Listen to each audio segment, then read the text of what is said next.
Bien, aquí he vuelto a escribir las tres expresiones que hemos derivado hasta ahora para la formulación del primer principio de la termodinámica aplicado a sistemas abiertos. Cada formulación corresponde a un contexto distinto que vamos a repasar ahora.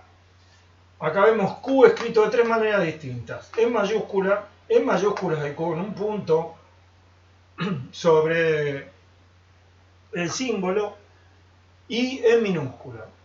Este símbolo en mayúscula lo vamos a usar para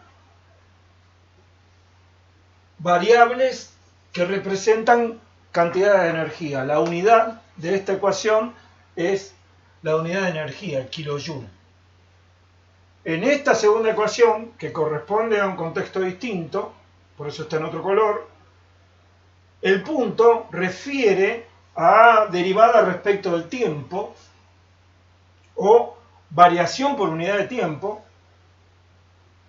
Por lo tanto, las unidades son de potencia, kilowatt. Y en la última ecuación, los símbolos en minúscula representan cantidades específicas, cantidades de energía por unidad de masa circulante.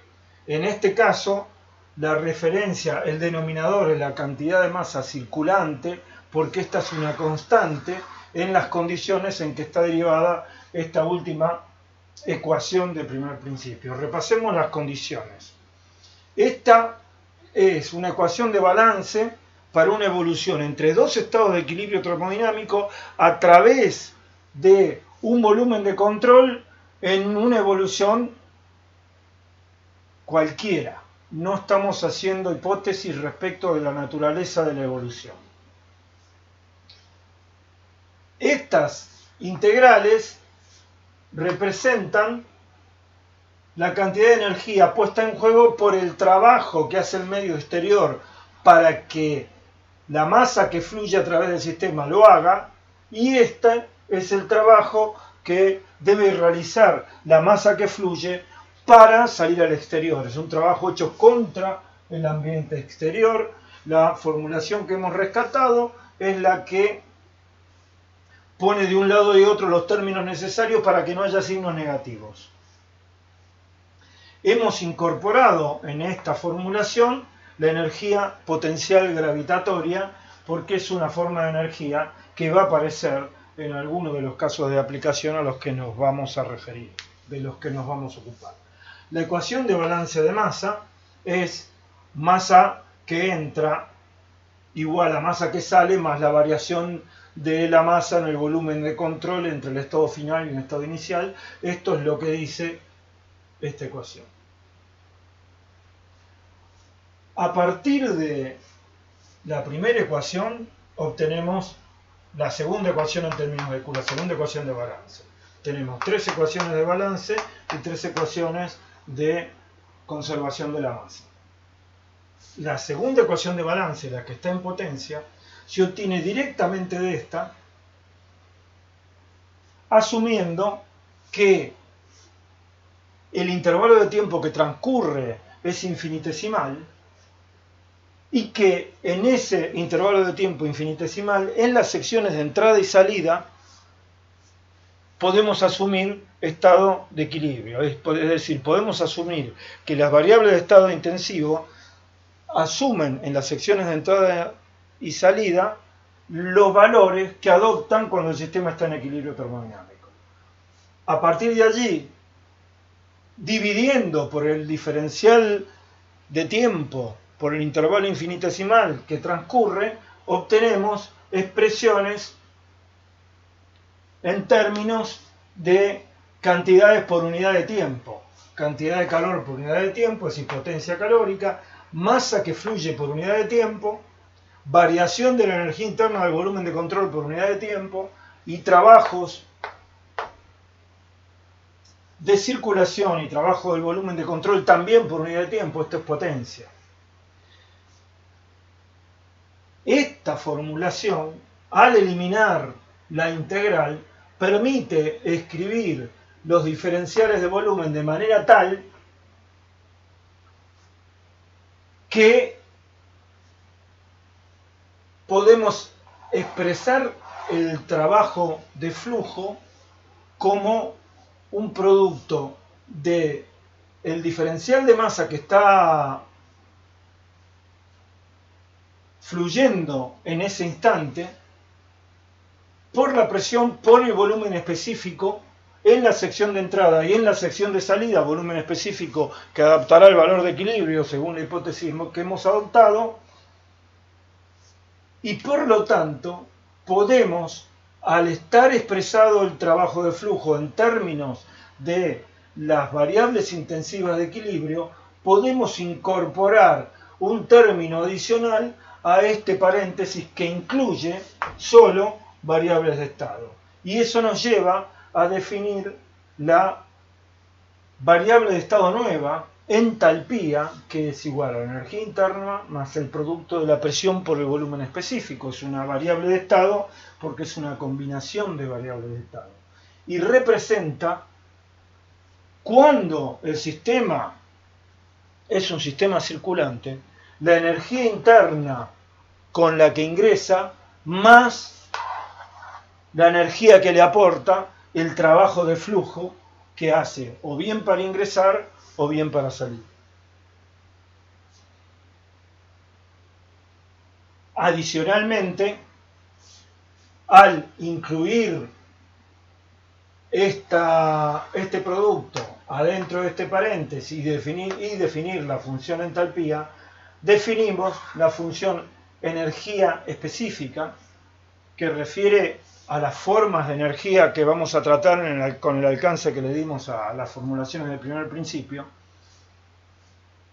que es la suma de la entalpía más la energía potencial gravitatoria más la energía cinética. Con estas dos definiciones podemos escribir el primer principio en términos de potencia en forma muy compacta.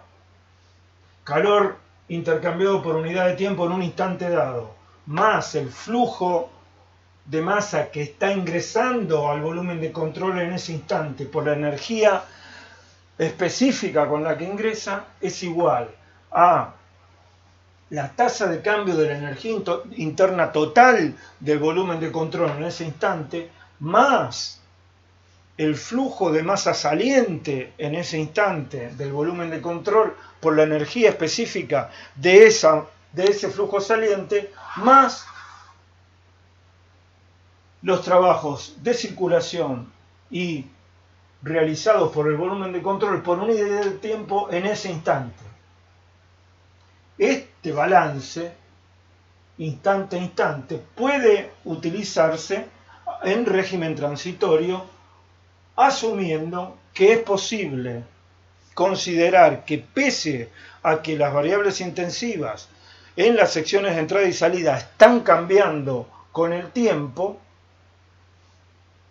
pueden considerarse instante a instante que resultan ser los valores que estas variables adoptan en estado de equilibrio. En definitiva, este es siempre el supuesto de las evoluciones reversibles. La ecuación de balance de masa, en este caso, adopta la misma forma, solo que en términos de las derivadas de las masas respecto del tiempo. Esta es la masa que fluye por unidad de tiempo en el instante en que hagamos el balance, que fluye entrando. Esta es la masa que fluye saliendo, y esto es la tasa de cambio de la masa contenida en el volumen de control por unidad de tiempo. Finalmente, si hacemos consideraciones adicionales, obtenemos esta última expresión, que está también en su propio color, y que corresponde a las siguientes consideraciones.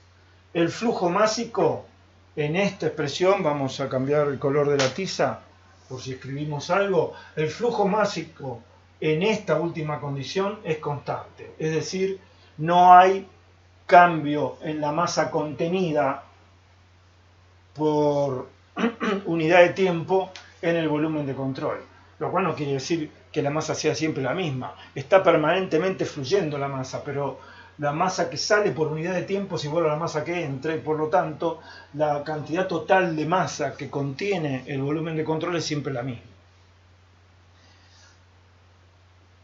Además, asumimos que el tiempo no es una variable, es decir, que toda la configuración está en un estado permanente. Las variables intensivas en las secciones de entrada y salida no varían con el tiempo, y en esas condiciones llegamos a la conclusión de que resulta ser cero el trabajo por unidad de tiempo del volumen de control, porque el volumen de control no puede expandirse. La variación de energía interna del volumen de control por unidad de tiempo, porque ésta no puede estar ni aumentando ni disminuyendo. Y eso nos lleva a la simplificación de estos términos. Adicionalmente, dividiendo por el flujo másico, que pasa a ser una constante característica de la configuración, nos permite obtener esta expresión en términos de cantidades específicas.